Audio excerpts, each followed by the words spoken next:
Well, I don't have to tell you that Colombia is a tragic country and also a wonderful country with amazing promise, unfulfilled promise, unfortunately, very rich in resources, enormous biological diversity, no nearby external enemies, has every possibility to become flourishing and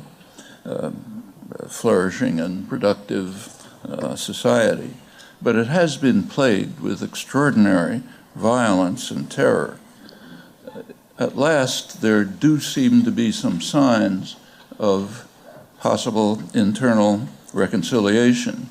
I'm thinking about the negotiations underway in Havana, and one can only hope that the prospects will not be sacrificed, that bitter hatreds and fears, which are understandable enough, can be brought under control, and that an atmosphere of tolerance and mutual respect can be cultivated despite the shocking recent history of depravity and destruction. My own first visit to Colombia was 15 years ago. I was part of an Amnesty International delegation. That year, Amnesty International selected as its task for the year protection of human rights defenders. And the first country they went to, understandably, was Colombia, which had absolutely the worst record by far in failure to protect human rights defenders.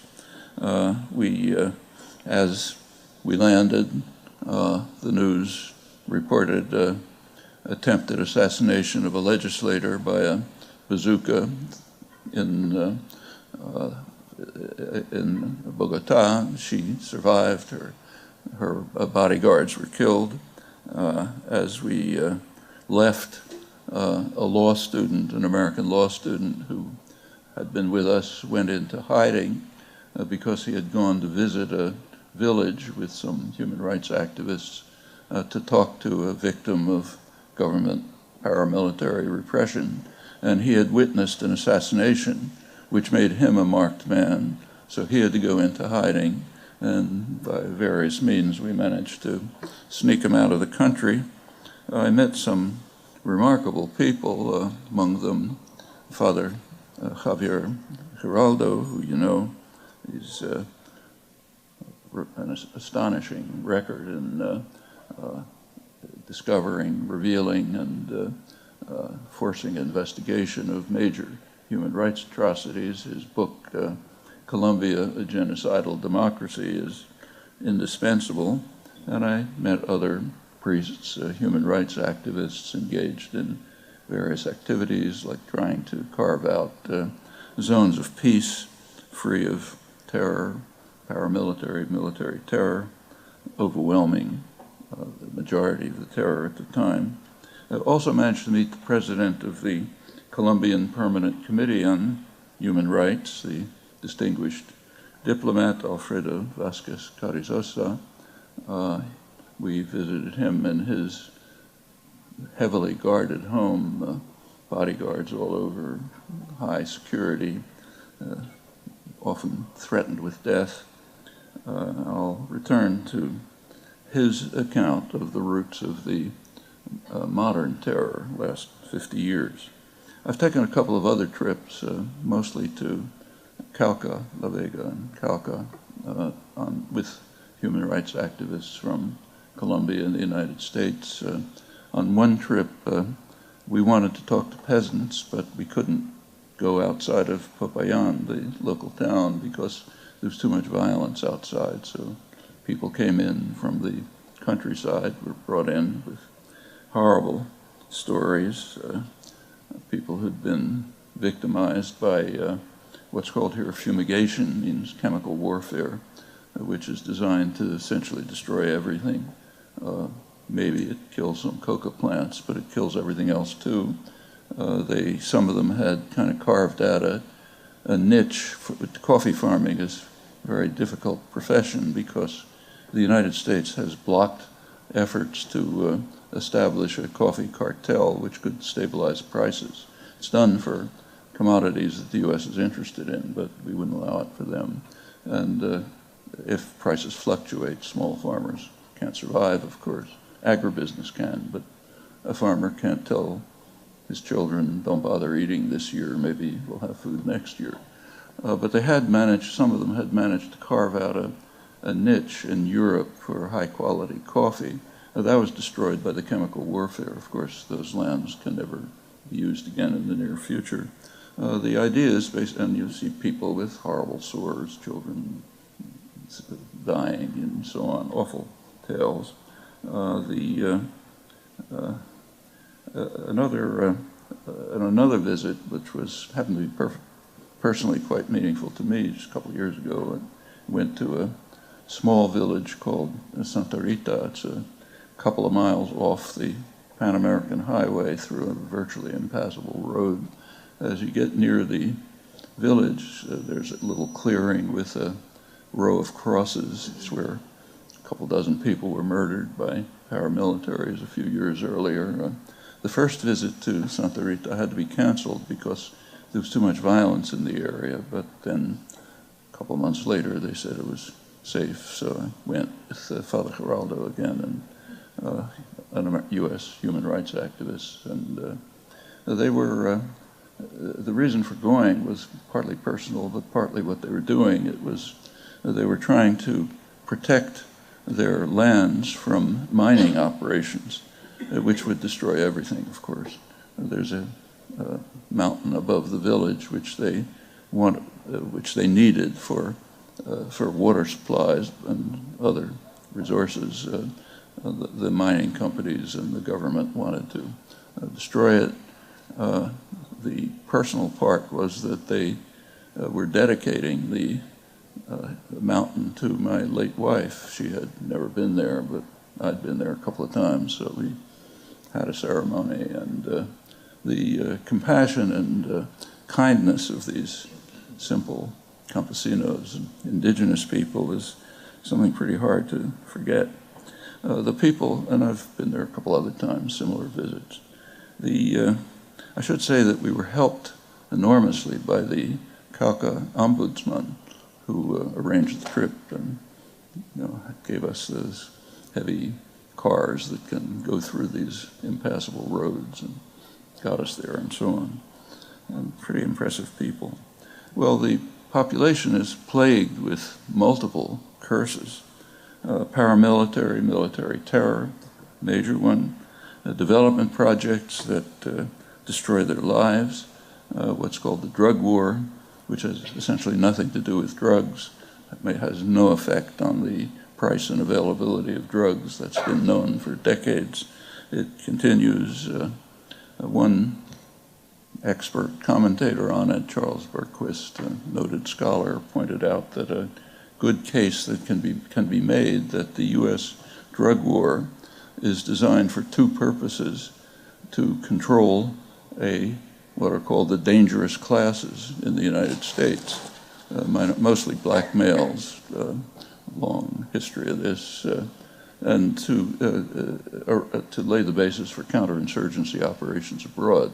That's a pretty plausible argument, and it's very hard otherwise to explain why the same policies are carried out for 40 years when they're known to be ineffective, and when there are policies that are much cheaper and are known to be effective, which aren't used, like prevention and treatment.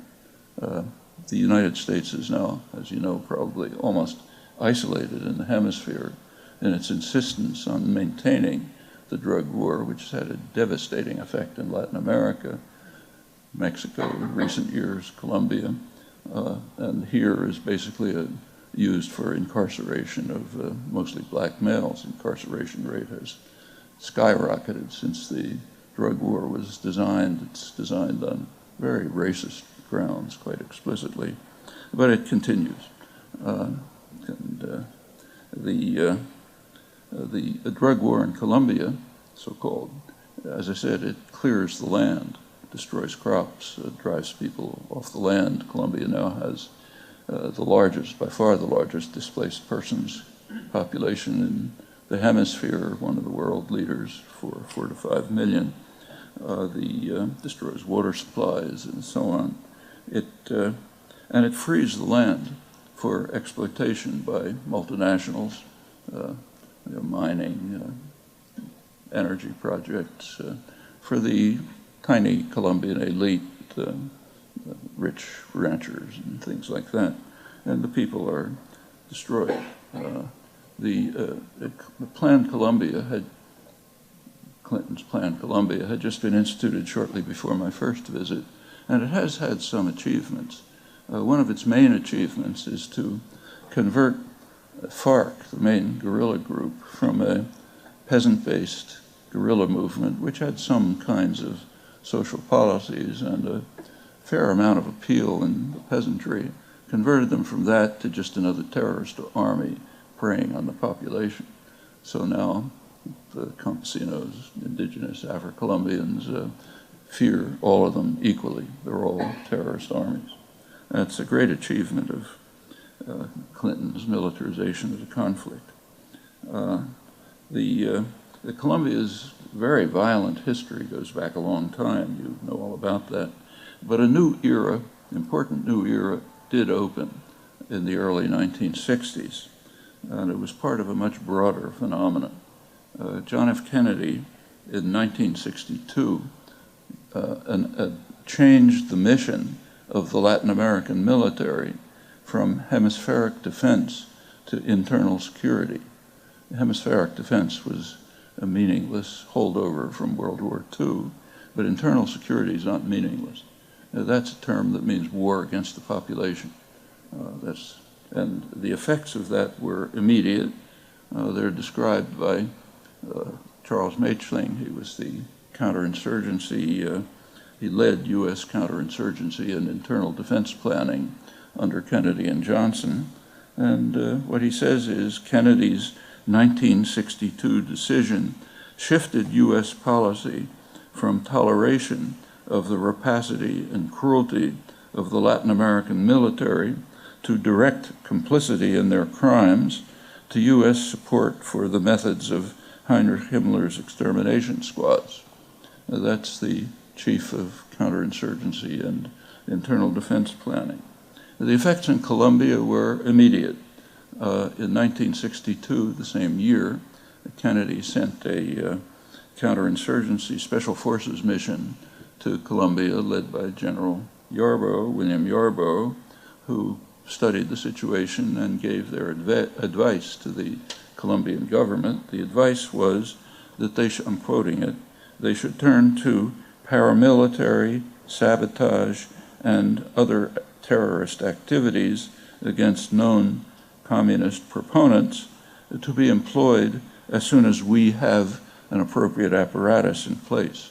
Notice this is an internal document, so no pretenses are necessary.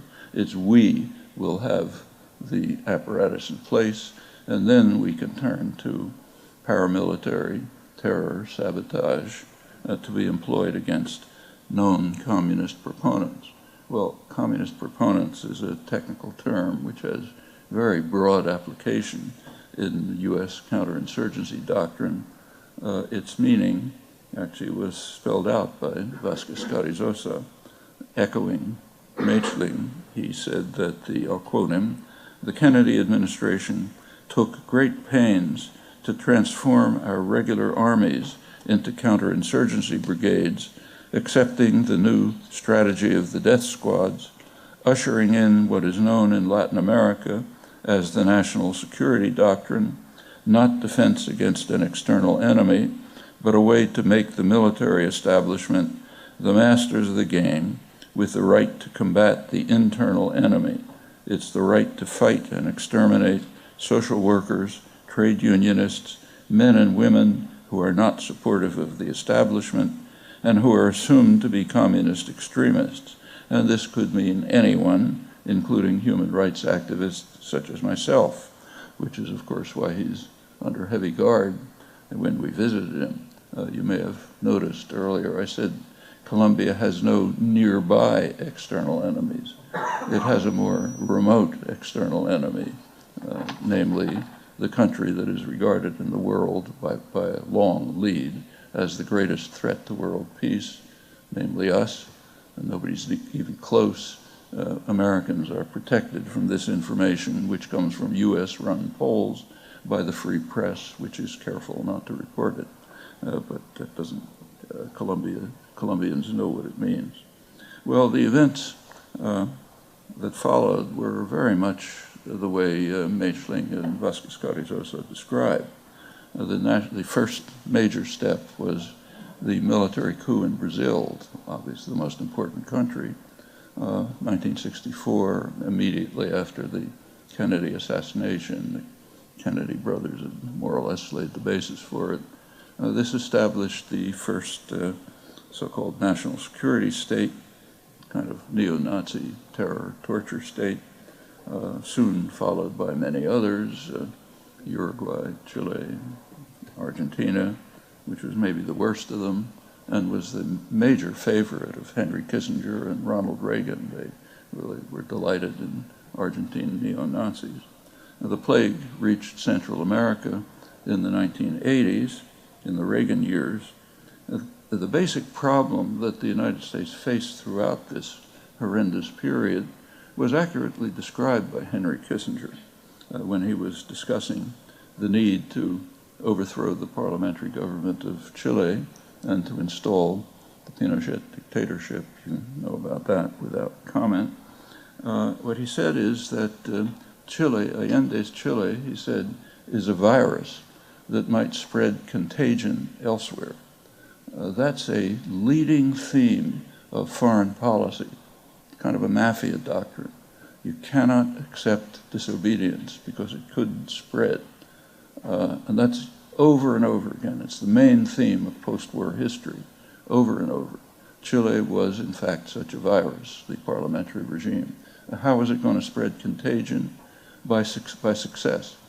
If it succeeded in showing that parliamentary means could carry forward social democratic programs, that could have an effect in other places. Kissinger pointed out it could have an effect all the way to Southern Europe. They were much concerned then about what was called Euro-communism. It was basically social democracy. Incidentally, Kissinger was joined by Brezhnev in this concern. They were both worried about it for different reasons, similar but different reasons. And Kissinger didn't think that Chilean armies were going to land in Madrid. He just thought that the model might spread and that would be dangerous.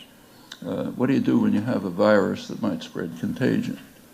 You destroy the virus and you inoculate the potential victims. How do you do that? By installing murderous terror states, like national security states. That story is repeated over and over again throughout the world. And we should bear that in mind. The destruction of democracy in Brazil, which was welcomed enthusiastically by the United States. These are the liberal administrations of the 60s. It was called a democratic rebellion, a great victory for the free world, which prevented a total loss to the West of all South American republics by the virus contagion effect, sometimes called the domino effect. They also added, it should incidentally create a greatly improved climate for private investments, not a small point. It was the single most decisive victory of freedom in the mid-20th century. That's the US ambassador to Brazil, Lincoln Gordon, called it one of the main turning points in world history in this period. He went on to become the president of Johns Hopkins University. As an aside, it's worth mentioning that Gordon is quite right in referring to a turning point in world history. We make a serious analytic error if we concentrate on one region. We become experts on Chile or on Cuba or on Vietnam and so on. That overlooks the fact that the problem is right here. same thing is happening everywhere, but the problem's here. And we deflect attention away from possible understanding when we adopt the line of the doctrinal system, which says, look over there, but don't look here. And this is a perfect example of it. What was happening in Latin America was happening very much the same way in Southeast Asia at the time, early 60s. Vietnam was regarded as a virus that might spread contagion. And what do you do with the virus? You destroy it, you defend potential victims by installing murderous military dictatorships, which is exactly what was done in Southeast Asia at the same time it was done in Latin America, and for the same reasons. The most important of them, if you look at U.S. planning, was Indonesia. It's rich resources, and they were threatened. It was threatened by democracy at the time. There was some democratic openings. The U.S. was worried about it.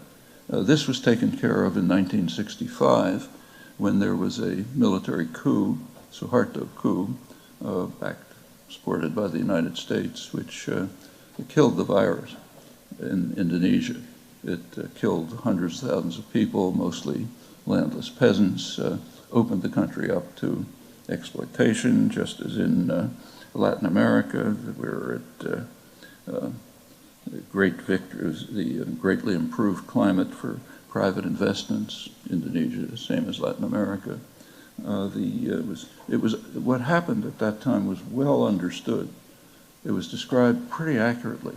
So if you take, say, the New York Times, it described it as a staggering mass slaughter, which was a gleam of light in Asia. Why was it a gleam of light in Asia? Well, killed off a couple 100,000 peasants, destroyed the only political party, the party of the poor, killed the threat of democracy, opened up the country for Western exploitation, made it very clear that that there would be no contagion effect from Vietnam. And in fact, by that time, Vietnam had been practically destroyed. In retrospect, a couple of years later, the National Security Advisor for Kennedy and Johnson, McGeorge Bundy, reflected that it might have been a good idea to stop the war in Vietnam in 1965. He didn't use these words, but the reason was the virus was destroyed, the potential victims were protected from contagion by this staggering mass slaughter and monstrous atrocities, so it was kind of useless to continue with the war. It's commonly said here that, and everywhere, that the United States lost the war in Vietnam. That's a mistake. If you look at it's a very open society. We have internal documents. We know what the planning was. You go back to the early 50s, when the war really began, the concern was the virus contagion effect, and that was overcome. It's true that the U.S. didn't achieve its maximal objectives, like they didn't turn Vietnam into the Philippines, but it achieved its major objectives. Great power usually does, rarely suffers a defeat. Well, that's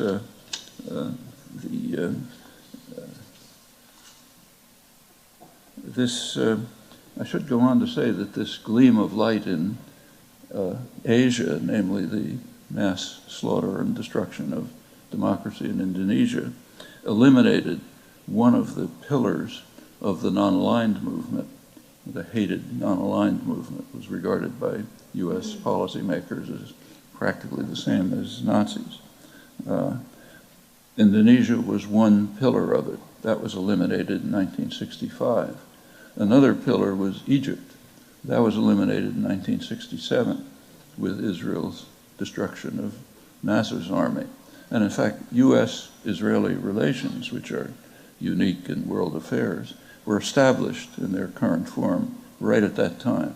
Israel had performed a major service to the United States and its Saudi Arabian ally, and it was of world historical significance, eliminating another major part of the non-aligned movement. The non-aligned movement still exists. It's a large majority of the world population, but it's essentially disregarded.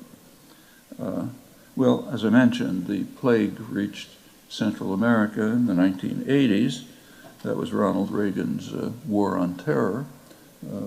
Reagan came into office declaring that a war on terror would be the centerpiece of U.S. policy.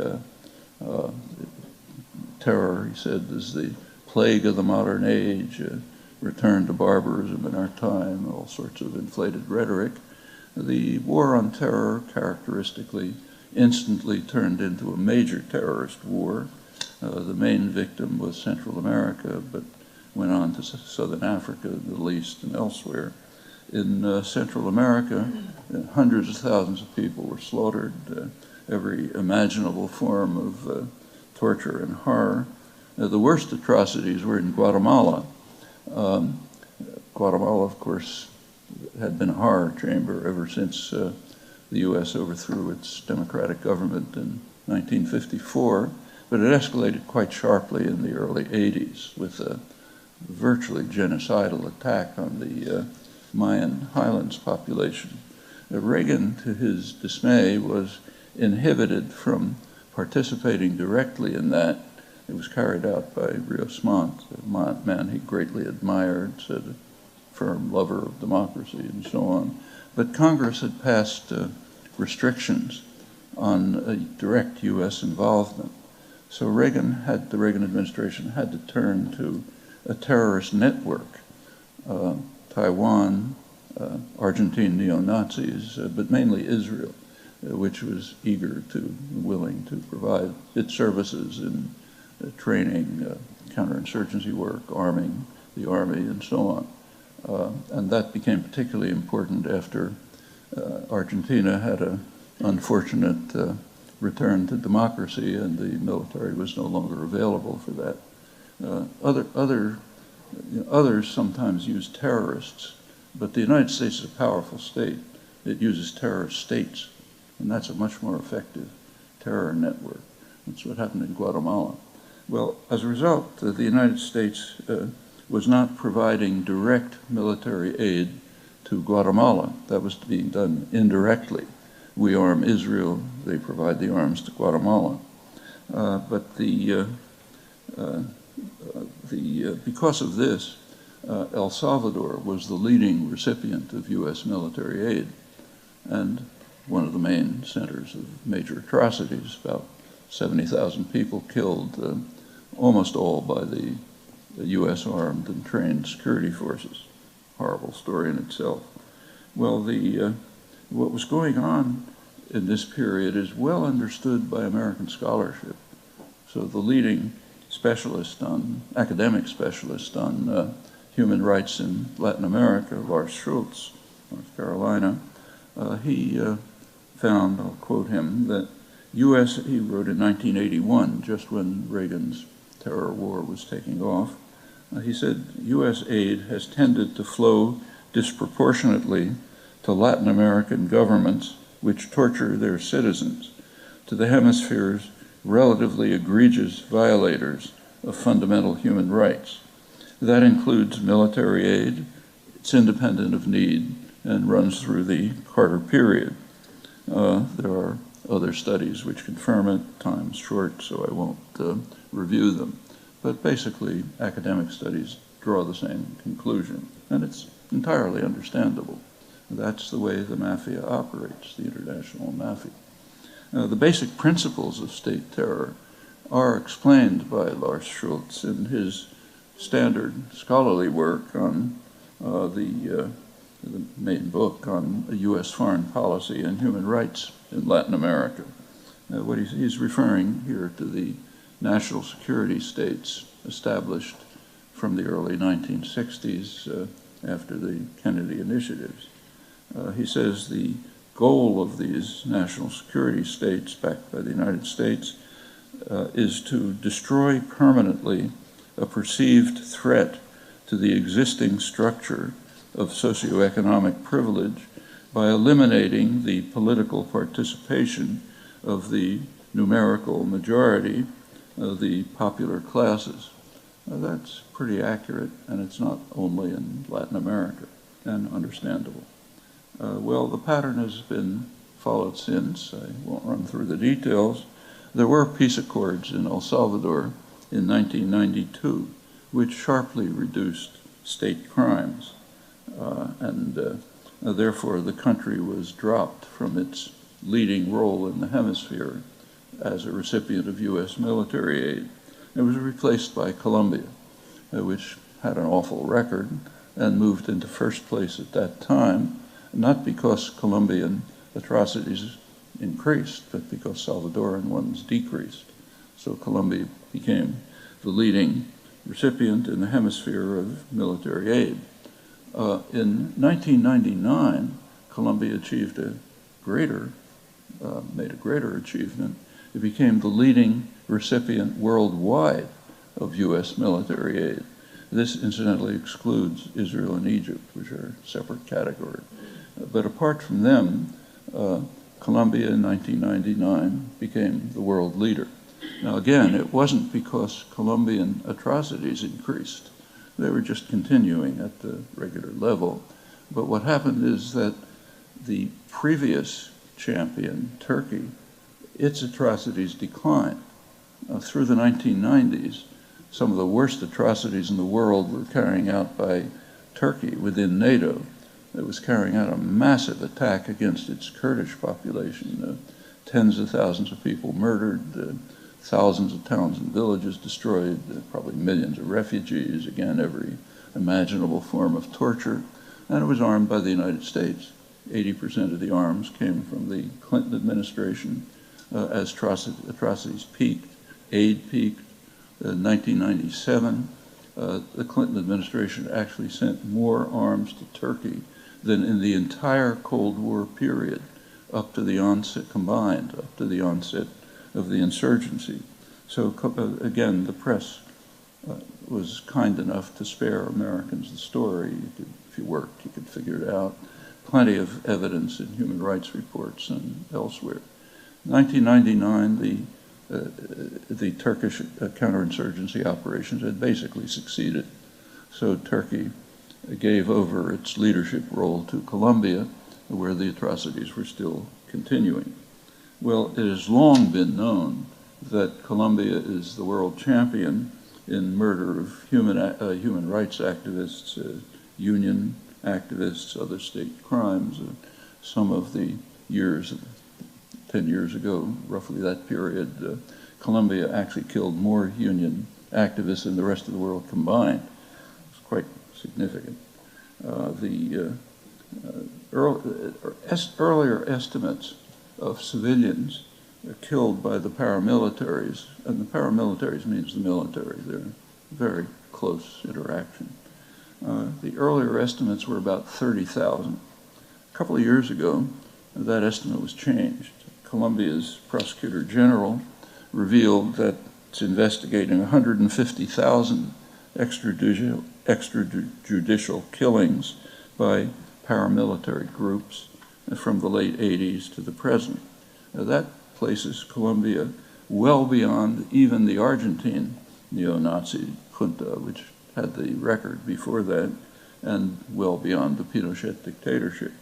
Now, this very close collaboration has been well documented between the government, the paramilitaries, and the major narco-traffickers.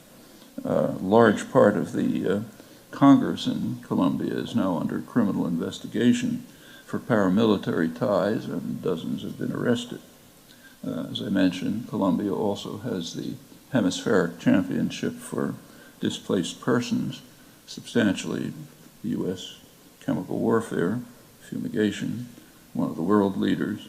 And as U.S. aid increases, Colombia descends deeper into poverty. So here's a 2010 report in the Washington Post, pointed out that Colombia is Washington's closest ally in the continent, of course, by far the leading aid recipient. It found that 43% of the population live in poverty, 23% in extreme poverty, and that Colombia is the only major country in Latin America in which the gap between rich and poor has increased in recent years. That's citing the UN Economic Commission on Latin America. And remember, this is happening in a very rich country, enormous resources, no nearby external threats. Now, there's a study by the very courageous Colombian journalist, Claudia Lopez, team of Colombian scholars, which revealed these facts. That's what led to the investigations. And they went well beyond in showing persuasively that the criminal conspiracy of government, paramilitaries, narco-traffickers has a very ambitious plan, what they call to refound the nation. That's the title of their study. To legalize the enormous wealth and power that they've amassed during these years of paramilitary government expansion and terror, and to create a new and even more grotesque Colombia. Well, let's turn to the free trade question. Obama negotiated a so-called free trade agreement to solidify the relationship with its Colombian ally, now one of the very few U.S. allies in the hemisphere as a result of the quite remarkable changes that have taken place in the past 10 or 15 years. The agreement was strongly opposed by U.S. unions and supporters of labor rights, considering Colombia's awful record. Now, that was supposed to be addressed by labor rights conditions added to the agreement, but they appear to have been completely ignored. Now, there's a recent study by the Escuela Nacional Sindical, Colombia's national union school. It showed that almost nothing has changed. The AFL-CIO reported a summary in which they observed that the report categorically assigns a failing grade in almost every measure included in the agreement. That's incidentally normal in so-called free trade agreements. Notice I say so-called. I'll come back to that in a moment. They're not free trade agreements. There's actually a pretty dramatic illustration that was given by a Human Rights Watch report last year on a port town, Buenaventura, which was supposed to be what was called a model city for the wonders of free trade.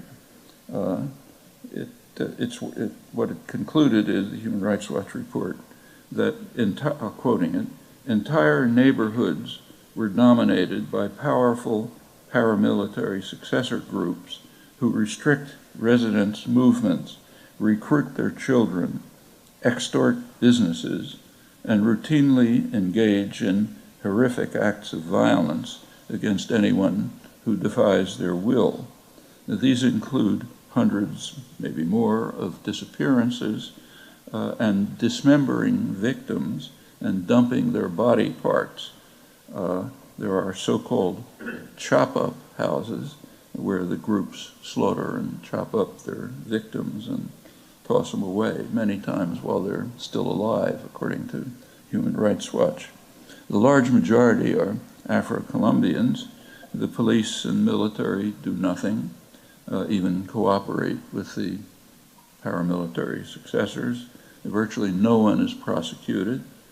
Tens of thousands have been forcibly displaced from this single region, more than any other municipality in Colombia. Incidentally, we profess great horror when ISIS beheads someone, but we don't notice it when we do much worse, like this, for example, and it's not the only case. Dan Kavalek, who's a very close, careful observer of Colombia, adds that the violence in Buenaventura is largely being spurred on by paramilitary groups fighting over control of the lucrative ports, which were built to accommodate the increased trade brought about by the free trade agreement. That's one of the consequences of the agreement. And that raises a question about one of the topics I was asked to talk about, impact of free market policies. I assume what was meant is the free trade agreements like NAFTA and others, or the massive TPP, which is now being negotiated by Obama and a dozen other countries. It's claimed that it's negotiated in secret, which is not quite accurate. It's not secret from the hundreds of corporate lawyers and lobbyists who are writing the detailed the details of it. It's only secret from the population, who is not supposed to understand about things like this. That's why it has to be kept on fast track. That's considered a great desideratum. And these are pretty curious creatures, these free trade agreements. So take, say, NAFTA, which is the model for others, North American Free Trade Agreement. The only accurate terms in the title are North American. It does concern North America, Mexico, Canada, and the United States. But beyond that, it has nothing to do with free trade. And it's certainly not an agreement. But at least if populations are part of their countries, it's not an agreement, because the populations were opposed. We know that in the US and Canada from extensive polling, probably was the same in Mexico. It's certainly not free trade. In fact, it has very extensive protectionist elements, very high, an unprecedented patent regime called intellectual property, nothing like it in history, which is designed to ensure massive pharmaceutical company profits by extreme degree of protectionism. Much of it is investor rights considerate agreements, nothing to do with trade. In fact, even the part that is called trade has very little to do with trade. So it's pointed out, with great enthusiasm, that trade between Mexico and the United States increased. Economists call it trade. But is it trade?